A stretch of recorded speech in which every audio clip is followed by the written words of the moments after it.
언제나 다시 한번 차분하게 생각하며 신중하게 결정하고 행동하길 원하는 생강남 ETF입니다.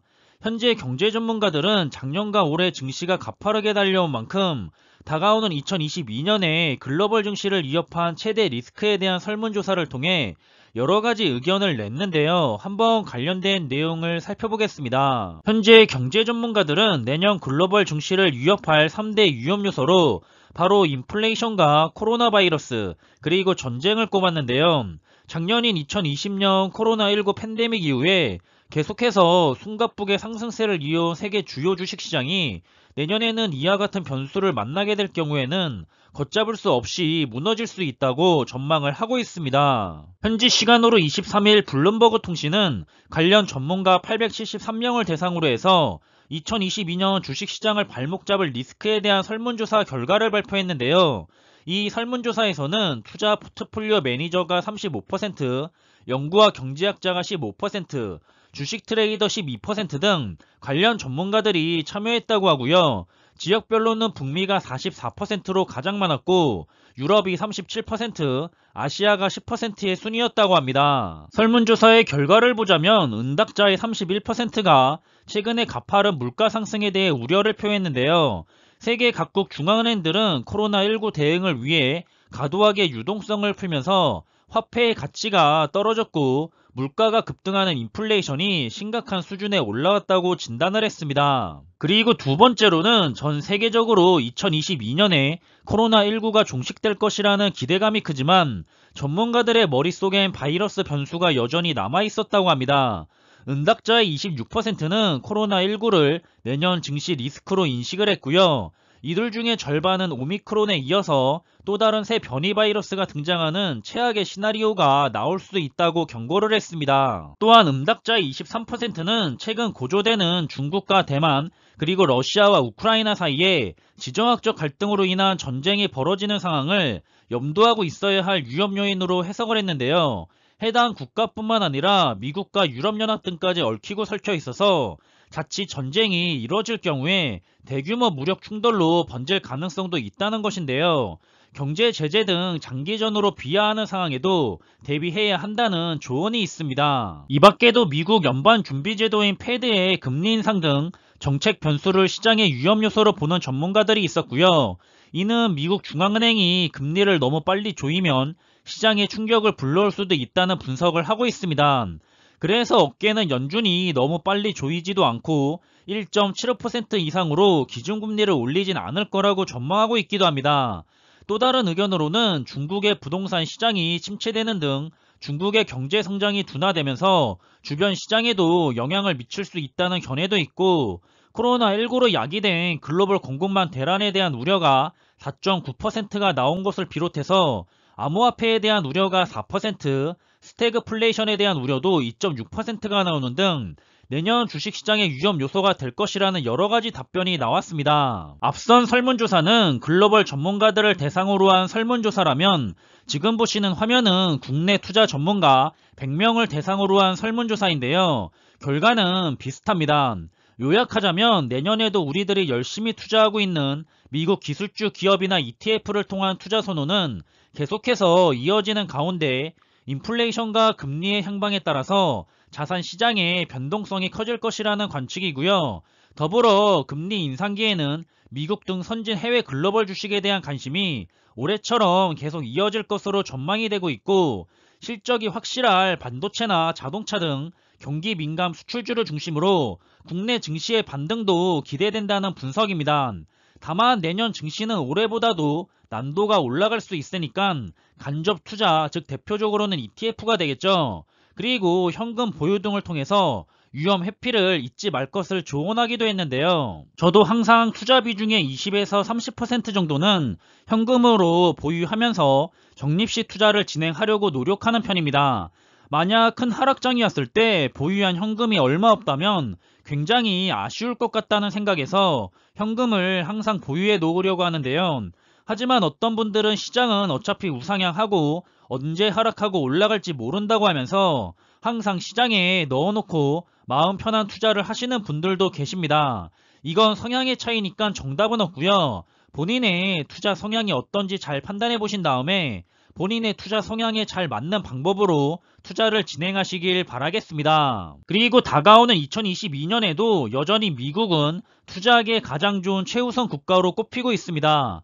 굉장히 주식이 비싸서 고평가 논란이 항상 발생하고 있지만 투자자들은 미국이 망하지 않는 이상은 가장 안전하다고 생각이 되는 미국 기업에 대한 투자를 선호하는 것 같고요.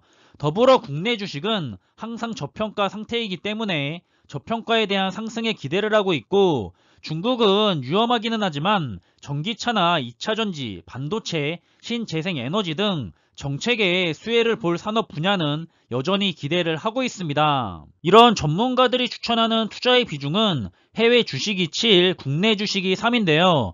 저는 현재 반대로 국내가 6에서 7 정도 되고 미국 주식이 3에서 4 정도 되기 때문에 모아놓은 여윳돈으로 빨리 미국 주식의 비중을 높이기 위해서 미국의 큰 하락장을 기다리면서 매수할 기회를 열심히 보고 있지만, 좀처럼 미국 주식이 추가 매수의 매력적인 부분까지는 떨어져 주지 않고 있어서 매우 난감한 상황입니다.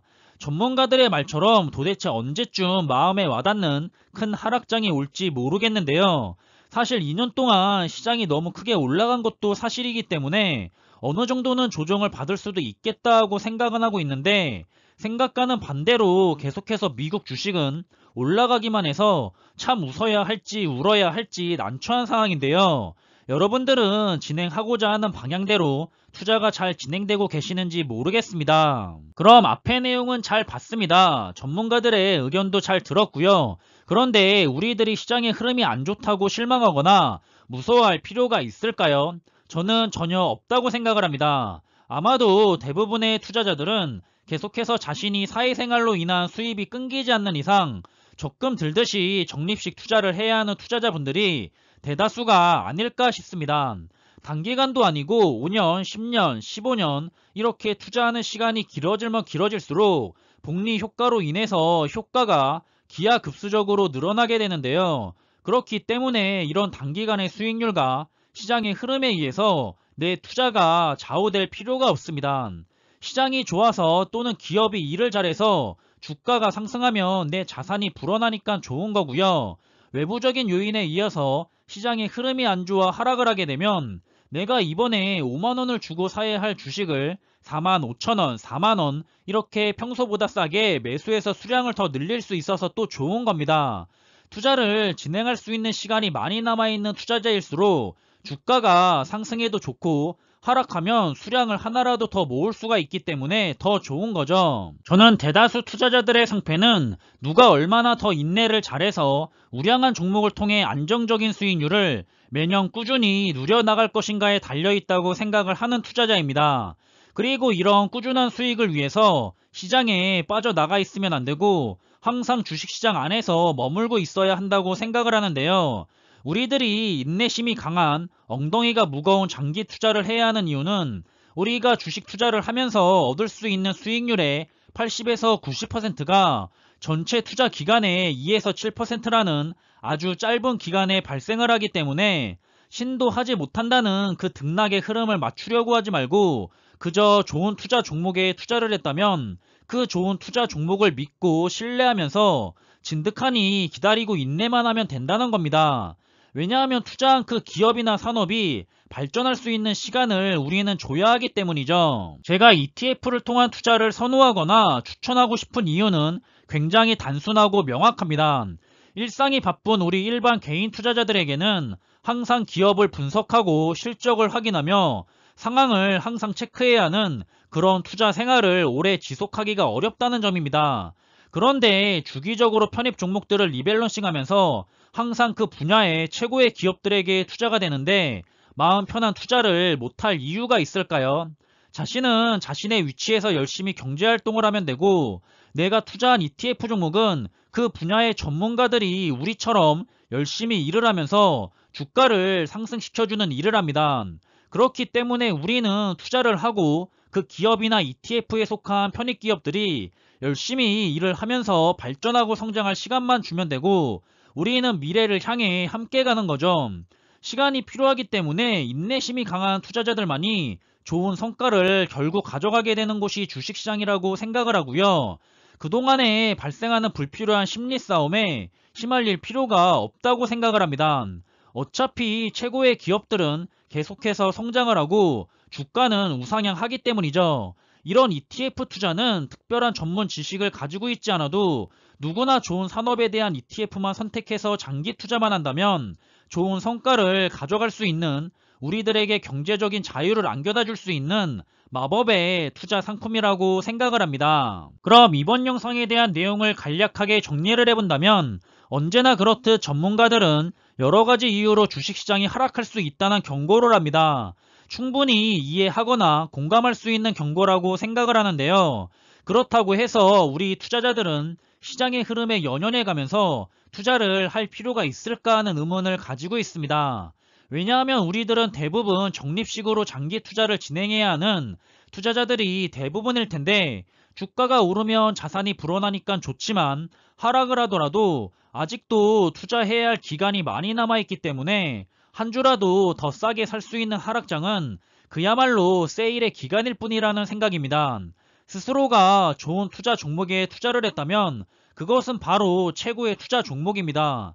우리들이 할 일은 그저 기업들이 성장할 수 있는, 성장해서 우리에게 다시 좋은 수익을 안겨다 줄 수 있는 그런 시간을 주기만 하면 된다는 점입니다. 그럼 이번에 준비한 내용은 여기서 마무리하겠고요. 오늘이 지나가면 이제 올해는 단 하루만이 남게 되는데요. 올해가 정말 끝을 향해 달려가는 것 같습니다.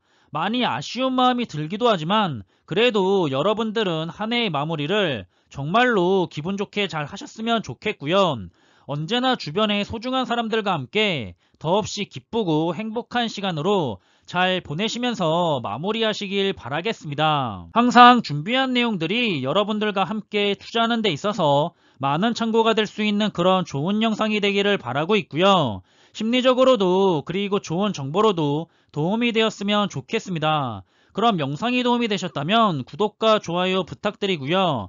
저는 다음에 더 좋은 정보들로 찾아뵙겠습니다. 감사합니다.